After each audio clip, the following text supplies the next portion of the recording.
24 years old, still living with my mom and dad, along with my 2 younger siblings. My parents bought a new house in March, just around the time coronavirus really started to be taken seriously around me, and quarantining started. So we were in the unpacking and settling in phase during all of this. My room is actually in the basement, which I don't mind. It's furthest away from my parents' room. It's technically just an extra room in the house, not really meant to be a bedroom, but we made it one. Plus, my parents figure I'm going to be moving out soon, so why give me one of the better rooms in the house? The basement in this house is huge. It's really cool, and I get to feel like it's kind of my own basement in a way because of my room. But right off the bat moving here, weird things would happen. Inside my room, mostly at night, I'd hear strange sounds inside the walls. I knocked on the wall and it seemed to be hollow. There's a vent in the room. I thought maybe there was an animal in the vents. I used my iPhone flashlight to get a look inside, but I couldn't really see anything. Whatever, house noises, I figured. If it persisted, I would tell my dad to look into it. I set up my Xbox on the basement TV. In fact, I usually just chill in the basement instead of my room. I used the 50-inch TV my dad set up down there. One night on the first week in the house, I was playing Warzone on my Xbox when I heard this distinct sound come from the side of the basement where my room was.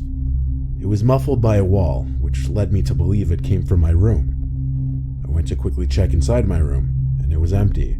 I hurried back to my game so that I wouldn't die, but to best describe the noise I heard, it sounded like a heavy glass object being placed on a table or something. I figured it probably came from upstairs. Literally the next night, I woke to some weird muffled thumps. I couldn't tell if it was above my room or to the side of my room. I took my phone again and went to the air vents, but once again, even with the light, I couldn't see anything in there. I was starting to worry a small animal might be in the vents or living inside the walls. I brought it to my dad's attention, who told me to let him know if it persisted, and he told me to try to record the sounds if possible. So a few nights later, I woke up at 4 in the morning feeling extremely thirsty. My trusty bedside water bottle was empty that night, so I had to go upstairs to get a refill. On my way back downstairs from the kitchen after refilling the bottle, I stopped mid-staircase in the dark, thinking I heard something from the basement. "Andy?" I said very quietly, wondering if my brother was hiding down there. I whipped out my phone to use the flashlight again as I finished my descent down the stairs. I had a quick look around the basement just for peace of mind, and when I found it was clear, I went back to my room to hit the hay.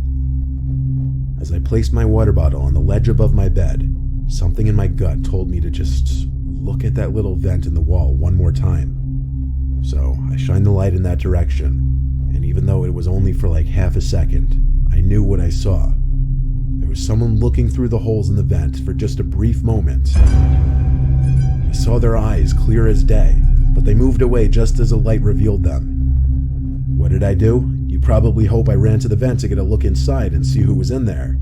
But no, instead I screamed like a girl as I ran all the way back upstairs, yelling for my dad like a child. My whole family came down the stairs to my room. I brought them to the vent in my room and shined the light in it again. My dad took a look, and of course there was no one in sight now. I'm not even lying when I say my mom and dad told me the cliche I was seeing things because I hadn't gotten enough sleep and I was tired. I didn't buy it. I wasn't sleeping there that night. I slept in the living room and locked the basement door that night. The basement door only has a lock on it because we have an outdoor entrance to the basement, so it serves as an extra small layer of security for break-ins, I guess. Well, the next day, when I went down to the basement, I made a shocking discovery. There was some kind of secret door in the wall that was left open. I immediately called my dad down, and we went inside of it together. There was a blanket on the floor of this little hidden room, along with a small wooden stool-like thing. And if you walk down this ever so tiny corridor, you'd come to the vent that peers into my room. This discovery would otherwise be cool if it didn't lead to the realization that someone has been living in this room, possibly raiding our kitchen, and possibly watching me in my room as I slept. I think when the person living in the room heard the commotion I made the night before, they figured it was time to bail. I just still fear that they may come back.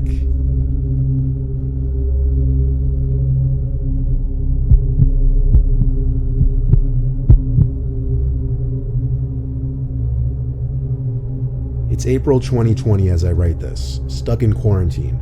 I live in a duplex house. It's one story, but it's divided into 2 sections. Each side has 2 bedrooms and a kitchen, with each having its own front door.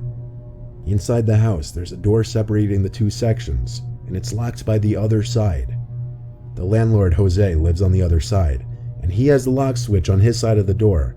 Obviously, that's not exactly a situation I've been entirely comfortable with. So I took it upon myself to install some camera I bought on Amazon. It connects to my phone to alert me when motion is detected, and I aimed it right at that door. But did I ever expect to actually get any kind of notification from that app? No. That's why when I got a notification about movement on the camera, I freaked out. I opened the app and saw in the very laggy, low frame rate video that the door connecting the 2 sides of the house was open. I was literally sitting in my car in a parking lot, heart racing, waiting. A few minutes later, I saw Jose walking through the doorway, and a few seconds later, shutting the door behind him. I was supposed to go shopping, but instead I raced home to check my apartment, but as far as I could tell, nothing was touched. I didn't know whether to confront him or see if it persisted, but the curiosity just ate away at me that night. I knocked on his front door and told him about my camera, and that I knew he entered my apartment. He admitted it right away, but he had a reason. He said he smelt a burning smell that he thought was coming from my side of the house, and he knew I wasn't home, so he had to check if I left the oven on. Given that I couldn't find anything stolen, I had to just say, okay, thanks. I mean, realistically, it was a viable reason for him to come in, right? Still, that night while I was in bed, I wasn't happy about him just coming into my side of the house. I mean, that's against the law, isn't it? Given that we're both always home now makes the situation a little more tense. A few days later, I was up really late on a Zoom call with my friends when I got that dreaded notification on my phone that there was movement. I closed my laptop for like a second to go outside my room. All of my lights were off out there, obviously. It was like 3 a.m. I was in the living room, and I saw Jose standing in the corner. He had something in his hand that I couldn't see, but he was surely looking at me. I could only see him because the light from my bedroom came out to the living room slightly. He started walking to me like a zombie. I told him to chill out as I backed away into my room. When I saw him still approaching me with this lifeless posture, I slammed the door shut and locked it. He started to pound on the door with some blunt object and tried the doorknob. I yelled at him to stop before I called the police. And just like that, he stopped, and a few seconds later, I heard the door separating the apartment slam shut. I peeped into the outside. He appeared to be gone. I got the police on the phone and had them come to the house. We got Jose to come to my side of the house. He claimed he didn't remember a thing, and as the 4 of us watched the footage on my phone of him entering my side of the apartment, he had this look of fear and remorse. That's when he claimed he has a sleepwalking problem that's gotten worse recently, and he's on a bunch of medications. The police asked me if I wanted to press charges. I looked at Jose and said no. However, as soon as the police left, I barricaded that door with my dresser and started looking for new apartments. I haven't seen Jose since, and I'm not staying here much longer. I don't think I believe his sleepwalking story. It truly seemed he was trying to hurt me that night.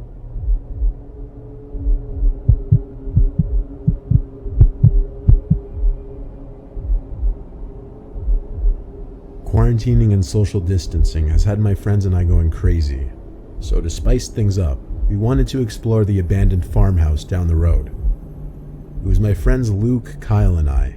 Luke drove us. It was only a 10-minute drive. We pulled up this hilly road onto this enclosed property where this once-occupied farm sits. Most people in the area have passed by this place at least once and are aware of its abandonment. Breaking in was easy. We just broke a window on the ground level and hopped in through there. The place was so old we saw dust particles floating everywhere in the light beams from our flashlights. The most noteworthy things we noticed were the lack of furniture and extremely creaky floors. Even though the place was known to be abandoned, we still expected at least some things left behind. However, it seemed people had already looted the place out. The three of us branched off a bit to different sections of the house to explore, and within a minute, Kyle came tiptoeing back to us and whispered that he heard someone or something in another room. I whispered where, and he pointed. He refused to go over there, while Luke and I just quietly laughed, thinking he was either being a pussy or trying to freak us out. Not gonna lie, given the setting, that dark, quiet old farmhouse surrounded by woods in the dead of night, his claims did give me goosebumps. Luke and I still proceeded quietly to the room that he was pointing at. It was impossible not to make at least a little creaking on those terrible rotting wood floorboards. Then we discovered that the little room contained a two-way staircase, one going upstairs, another going to the basement. But when I approached the basement staircase, my goosebumps came back when I realized most, if not all, of the stairs had collapsed, and at this point, it was more so just a hole in the floor. Luke dared me to look down into the basement. I was going to, then I for sure heard a noise come from down there. It was this creaking sound that would repeat every couple seconds. I turned to Luke and whispered, "Do you hear that?" He nodded his head and whispered back to go look down there. I took a deep breath and said, "To hell with it, I'll do it." I crept to the disturbing-looking hole in the floor and shined my flashlight into the darkness below. At first I didn't see anything except a concrete floor in the basement and small piles of rotted wood. But then I got on my knees to get a deeper look in the basement. And that's when we heard, "Hello?" My hand just jerked to the right where I heard the voice, and I saw an old woman with long gray hair in a rocking chair. She was looking at me with this lifeless smile. It had this hint of malice to it. I fell backwards and dropped my flashlight. I yelled at the top of my lungs to run to my friends. Kyle already left the house and was waiting in the car. Luke and I then got to the car, and I was yelling at him the whole time to hurry up. Once we exited the property, I felt a lot better. Luke heard the voice too. He didn't see what I saw though. It was bizarre. It was surreal. It was terrifying. It didn't make sense. Why was she down there? How did she get down there when all the stairs had collapsed? What else was down there? All these unanswered questions are made creepier when you remember that farm has been abandoned for years.